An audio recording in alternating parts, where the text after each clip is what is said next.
fait, là, je vais bientôt me marier.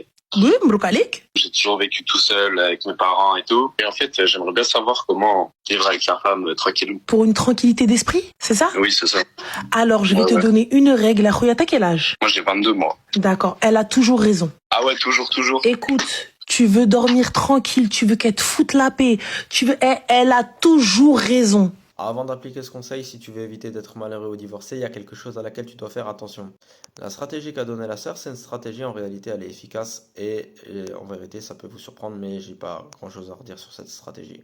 Par contre, il y a du détail à donner.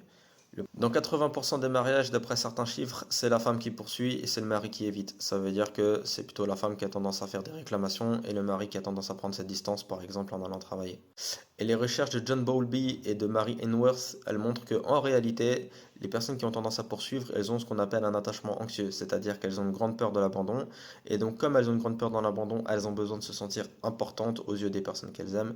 Et donc, forcément, elles ont besoin de se sentir entendues et sentir que leur point de vue compte. C'est pour ça que c'est efficace de leur dire que t'as raison. Et justement, d'après les recherches de John Gottman, les personnes qui sont évitantes, elles ont plutôt tendance à se mettre sur la défensive et donc faire tout le contraire. C'est pour ça que le conseil qu'a donné la sœur, c'est un bon conseil au point de départ. Par contre, ça touche que 80% des mariages, donc il y a 20% des mariages où ça sert à absolument à rien. Et j'aurais tendance à dire que c'est pas non plus quelque chose d'idéal, c'est-à-dire qu'un couple qui est pas capable de parler en toute transparence des sujets difficiles, c'est pas un couple qui sera heureux sur le long terme. Il y a un travail profond à faire, c'est probablement un couple qui a des frustrations ou qui a des peurs ou des blocages profonds, Inch'Allah. Dis-nous ce que tu penses de tout ça en commentaire.